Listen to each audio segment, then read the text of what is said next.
Okay. So it was taking piano music to people in non-traditional settings.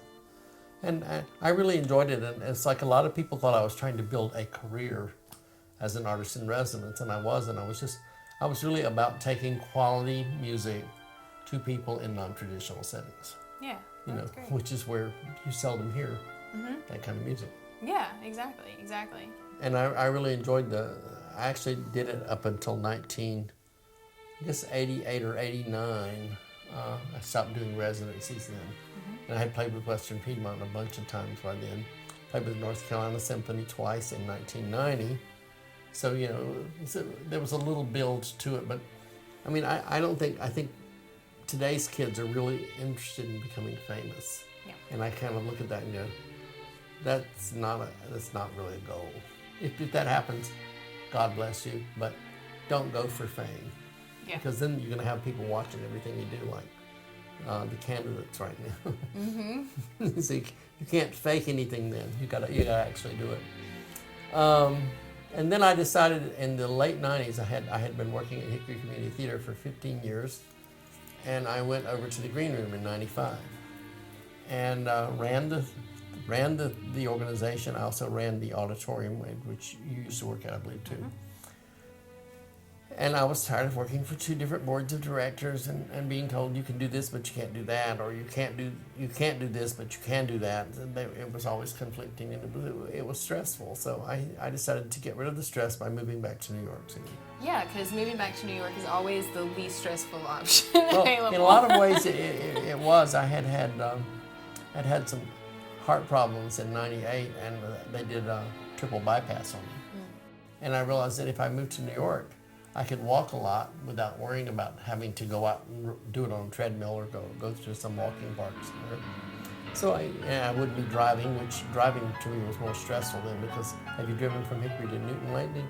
It's the most stressful thing in the world. So I jumped at the chance to go up there and try my wings again. And it took about 5 months to get things started. But once things started, they really rolled forward. So I from getting there in 2000, my first national tour was 2003. And that was? That was full Monty. Oh, nice. Which went for 3 years. So we've got this funny little connection then here, because Yeah. you did that, and then Jeff here at Hickory Arts Right. also did that here in Hickory.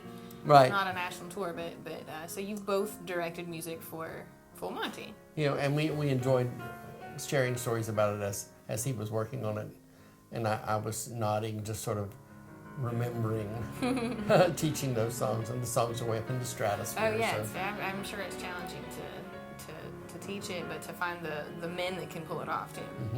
We had a great cast here. I was really pleased with the production, and so I stayed in New York, did that national tour. I did the Evita national tour. I just sort of did the end of that one. I was a stealth replacement for the keys 2 player. That was funny. I snuck in the middle of the night, took his time. And then I also did a national tour, or actually sort of international tour, because it went Canadian. It was a North American tour, 3 Mo Divas, which was the show that Mary and Kathy put together after 3 Mo Tenors. So I was totally on with that. I was assistant musical director for that show, and we had this wonderful woman named Anastasia Victory. She is Russian, but she does not go by Anastasia. She's Anastasia Victory, who was the musical director, and she could play anything you put in front of her. She grew up in the African American church, which was an odd thing for a white Russian woman. I would say so. But she had all that wonderful church training, and she could sit down and transpose things and do anything you said, and do it really, really excitingly well. See, that's funny, because I would say that about you. Oh, you're sweet, but I couldn't touch Anastasia. She was a force to be reckoned with. And she and I became good friends, and we all lived in the same neighborhood. She lived about 5 blocks south of me, on Broadway. And so that was my last big tour, and then my agent died. Oh no! Horrible thing, just suddenly, it was cancer, and he had not shared it with any of us, and suddenly, 2 years ago, he was gone. And he was the guy who would call me up and go, well, what do you think about could you go out on this tour? Could you do this? And it's like suddenly I had no connection to all these big things I've been doing. So I started looking at coming back to North Carolina, and they had just built the OPOP, which I was very excited about when I saw all of the things that the facility had to offer. So I made the decision to come back. And here I am. And here you are, yeah. And you and I and Jeff had been talking, I think, since summer of 2011 about Hickory Arts and about doing something with that. So here we are. Yeah, and we're thrilled. We're thrilled to have you. Well, I'm delighted to be here. I was in on one of your lessons yesterday, and I think one of the great things about you as a teacher, you're encouraging, and you do a good job with the technical aspect of everything. But one of the things that I really enjoyed sitting in there with you is you asked the girls to now what is this character going through right now? What is she? You were working with some musical numbers. That's a faith that I have that's very strong. If you're singing a song and you don't know the character, you're in trouble. Yeah. Yeah. And that was great. I mean, you could tell even just with the one other time practicing with them, you could tell a little bit of difference. Yeah, they identify with them, and even though they know it's whoever's singing. I think they were doing a duet from Wicked, so it's Linda and Alphabet.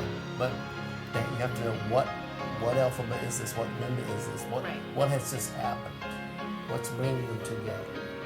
Yeah, so I think that's great. I think, I've worked with you before as a music director, and you were my Louisa in Fantastic. Yes, I was.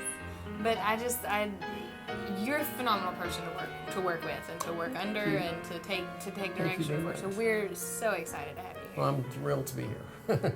So, and then you're doing, and you can add anything you want to add to this list, but you're doing classical piano here and voice, either classical voice or voice for mainly, stage. I would say mainly coaching for the stage. Yeah. And then I know you've worked with someone on some single lesson coaching for people who are about to have auditions or something like that. So. Yeah, and in New York, that happens all the time. You get the call at 9 o'clock in the morning. I have a big audition. Could you see me today? And I go, when is your audition? This afternoon. Yeah. Come at 11 o'clock. We'll see you then. In the morning, it's not a good time to sing, as well, Right. So they would come in at 11 o'clock. I go, okay, let's warm up. Then soprano would be a bass. And we'd warm her up. No! Then she could sing. Yeah. And I did a lot of coaching when I was in New York, too. Yes. I know you were telling me that for a while also you were, people would hire you to come and play for them. Yep. For auditions. Yes, I had a lot of people who, they want to do a hard song.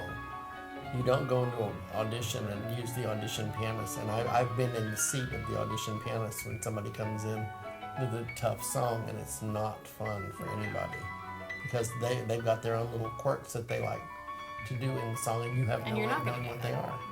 Mm-hmm. And when the first day I worked with the Three Mo Divas, I was so grateful because Vivian Reed was one of the three divas in one of the casts. And Vivian Reed was somebody who was way up here on the pedestal because I remember when she did Bubbling Brown Sugar, and she did Sweet Georgia Brown, and she was the toast of the town, brought the house in. And I went into this first rehearsal, and I was standing there watching the other guy play, and he says, now they're going to do the aria from, what was it, La Boheme, Quando Mengo, the three of them together. Mm-hmm. And so I had to sit down and play that.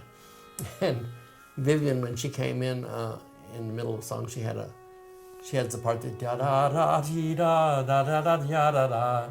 I mean, you got to follow them like crazy.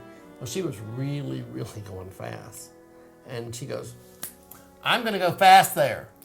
And I said, "Okay, now I know that. Thank you." And so we went back and did it again, and it was there. And then she came up and she says, "I'm sorry I yelled at you." And I said, "That's okay." I said, "I got to learn." I said, "That's a quick way for me to learn." Yep.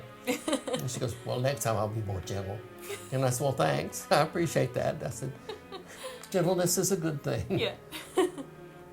But getting to perform with her and Greta Boston, who had won the Tony for Queenie and Showboat, she was Vivian was the headliner in one cast, and Greta was the headliner in the other cast.